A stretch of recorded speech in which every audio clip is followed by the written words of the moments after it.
शाहूवाडी तहसील कार्यालयासमोर स्वाभिमानी पॅन्थर प्रतिष्ठान व शेतकरी कामगार पक्षाच्या वतीने आज तीव्र निदर्शने करण्यात आली.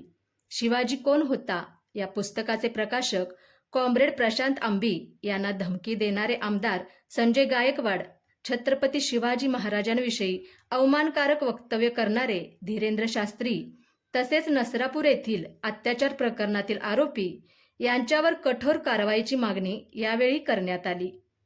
यावेळी शिवाजी कोण होता या पुस्तकाचे जाहीर वाचन व वाटप करण्यात आले. निषेधाच्या घोषणांनी यावेळी परिसर दणाणून गेला.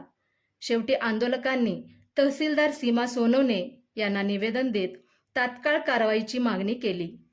यावेळी स्वाभिमानी पॅन्थर प्रतिष्ठानचे संस्थापक अध्यक्ष प्रकाश कांबळे, उपाध्यक्ष सचिन कांबळे, सचिव अनिल कांबळे, तालुकाध्यक्ष प्रकाश माने, शेतकरी कामगार पक्षाचे नेते भाई भारत पाटील, भारतीय दलित महासंघाचे श्रीकांत कांबळे, AISFचे जिल्हाध्यक्ष हरीश कांबळे, प्रवीण कांबळे, बाबासाहेब कांबळे, RS कांबळे, राजेंद्र देशमाने, अरुण पाटील, प्रदीप माने, दयानंद शिवजातक, सागर कांबळे, यशवंत कांबळे, संग्रामसिंह बडे आदी कार्यकर्ते उपस्थित होते.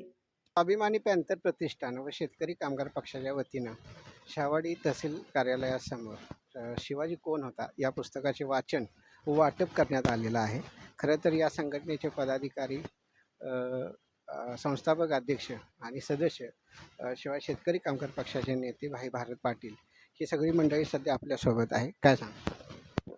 या ठिकाणी या महाराष्ट्राला जो पुरोगामी विचारांचा वारसा आहे, हा महाराष्ट्र पुरोगामी विचाराच्या मुशीतून या ठिकाणी तयार झाला. छत्रपती शिवाजी महाराजांच्या मुशीतून या ठिकाणी तयार झाला.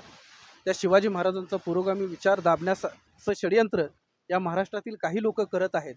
आणि परवाच प्रशांत आंबेसारख्या एका सर्वसामान्य कार्यकर्त्याला शिवाजी कोण होता गोविंदराव पानसरे लिखित पुस्तकाच्या या ठिकाणी प्रकाशकाला, त्या प्रकाशनावरून बुलढाण्याचा आमदार संजय गायकवाड यांना अर्वाच्य भाषेत शिवीगाळ करून त्याला धमकी देण्याचा जो केविलवाना प्रयत्न केला आणि हा विचार दाबण्याचा प्रयत्न केला, या संजय गायकवाडचा धिक्कार आणि निषेध करण्यासाठी आणि अशा प्रवृत्तींचा या ठिकाणी निषेध करण्यासाठी आणि जे महाराष्ट्राचं सरकार, जातीवादी सरकार या सगळ्याला खत पाणी घालत आहे, याचा निषेध करण्यासाठी ही आंबेडकरी चळवळीचे सर्व कार्यकर्ते आज शाहूवाडी तालुक्यामध्ये एकवटलेले आहेत. त्याचबरोबर शिवाजी महाराजांचा दुसरा अपमान करणारा धीरेंद्र शास्त्री हा या ठिकाणी बागेश्वर हा स्वामी देखील, बोंदो स्वामी यानं देखील शिवाजी महाराजांच्या विषयी चुकीचं या ठिकाणी वक्तव्य केलं. अशा लोकांना कुठंतरी शासनानं पायबंद घालायला हवा, अन्यथा ही पुरोगामी विचारसरणीने खरं या ठिकाणी असणारे महापुरुषांचे विचार दाबण्याचं काम करून इथं पुन्हा एकदा विषमतावादी संस्कृती आणण्याचा प्रयत्न करत आहेत. अशा लोकांना वेळीच ठेचलं पाहिजे आणि या दृष्टिकोनातून हा शाहूवाडीतला स्वाभिमानी जनता आज रस्त्यावर उतरत आहे. त्याचबरोबर परवा एक या माणुसकीला काळीमा फासणारी घटना घडली, जी नसरापूर पुणे येथे 4 वर्षाच्या चिमुकलीवर 65 वर्षाच्या नराधमानं जो अत्याचार केला, भीमराव कांबळे नावाचा तो नराधम, खऱ्या अर्थानं अशाचा धिक्कार करणं हे या सबंध जाती धर्माच्या सबंध मानवतावादी लोकांचं काम आहे आणि अशाचा फक्त धिक्कार करून थांबणार नाही. तर महाराष्ट्र शासनाला माझी विनंती आहे की अशा नराधमाला कठोरात कठोर शिक्षा देऊन फासावर या ठिकाणी जनतेच्या समोर लटकवावं, की परत असं करण्याचं धाडस कुणाचं या ठिकाणी होऊ नये, अशा प्रकारची शिक्षा या नराधमाला द्यावी. आणि या मागणीसाठी आम्ही सर्व या ठिकाणी शाहूवाडीचे पुरोगामी चळवळीचे कार्यकर्ते आज या ठिकाणी एकवटलेले आहोत.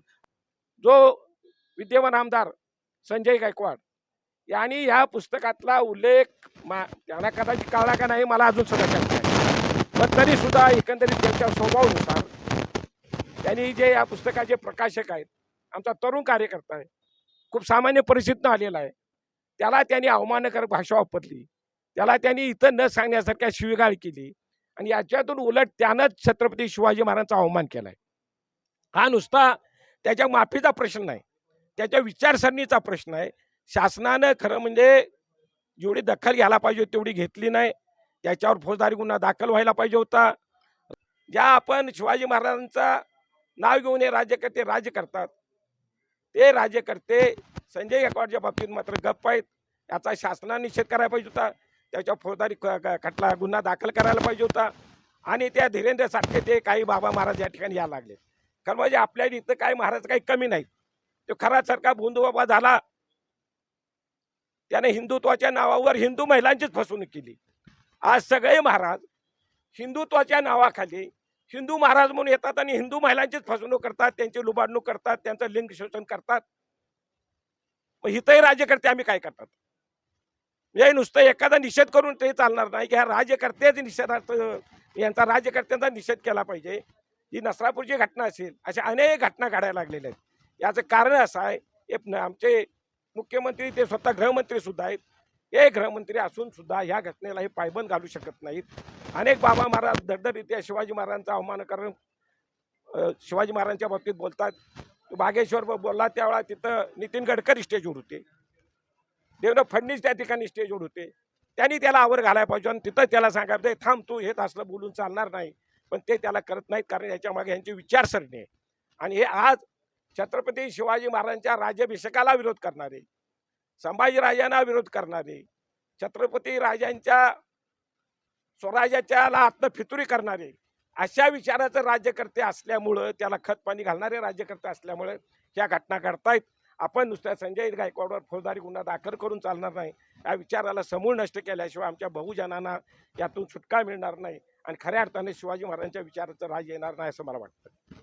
मला या बाबतीत एकच सांगायचं लक्षात घ्या, संजय गायकवाड असेल, धीरेंद्र शास्त्री असतील, मुख्यमंत्री फडणवीस असेल किंवा संपूर्ण मंत्रिमंडळाचं केंद्र सरकार राज्य सरकार असेल, या देशाला मनोवादी प्रवृत्ती घातक ठरत आहे. एवढं मला या वतीने सांगायचं आहे. छत्रपती शिवाजी महाराज की जय. भारतीय संविधानाचा विजय हो. भारतीय संजय गायकवाड मुर्दाबाद मुर्दाबाद मुर्दाबाद. संजय गायकवाड मुर्दाबाद मुर्दाबाद मुर्दाबाद. नागेश्वर महाराज मुर्दाबाद मुर्दाबाद मुर्दाबाद. अरे बीजेपी सरकार मुर्दाबाद मुर्दाबाद मुर्दाबाद. देवेंद्र फडणवीस होश में आओ, होश में आओ, होश में आओ. देवेंद्र फडणवीस होश में आओ, होश में आओ, होश में आओ. अरे होश में आके बात करो, बात करो, बात करो. अरे बात तो तुमको करनी होगी, करनी होगी, करनी होगी. इनकलाब जिंदाबाद, जिंदाबाद, जिंदाबाद. अरे भारतीय संविधान जिंदाबाद, जिंदाबाद, जिंदाबाद. लोकशाही जिंदाबाद, जिंदाबाद.